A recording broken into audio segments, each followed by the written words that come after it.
জুলাই সনদ কি হবে, এর ভবিষ্যৎ কি? জাতীয় ঐকমত্য নাকি জাতীয় ভাঙন? কমিশন হতাশ, রাজনীতি উত্তপ্ত, জনগণ ধৈর্যহারা। যাদের রক্তে লেখা হচ্ছে গণতন্ত্রের নতুন ইতিহাস, তাদের আত্মত্যাগ কি হবে নিষ্ফল? আবারও কি ভেস্তে যাচ্ছে জনগণের আশা? জাতীয় ঐকমত্য কমিশনের সহ-সভাপতি ডক্টর আলী রিয়াজ বলেছেন, গত 7 দিনের বৈঠকে বিভিন্ন বিষয়ে কিছু অগ্রগতি হলেও উল্লেখযোগ্য অগ্রগতি এখনো হয়নি। তারা শঙ্কিত হয়তো ওই দিন আর আসবে না।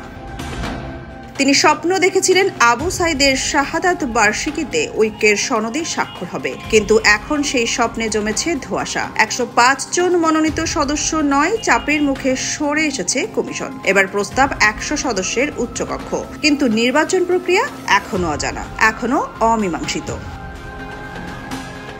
বিএনপির স্থায়ী কমিটির সদস্য সালাউদ্দিন আহমেদ বলেন, সাংবিধানিক ও সংবিধিবদ্ধ প্রতিষ্ঠানের নিয়োগ কমিটি ও দ্বিকক্ষ বিশিষ্ট পার্লামেন্ট নিয়ে আলোচনা হয়েছে।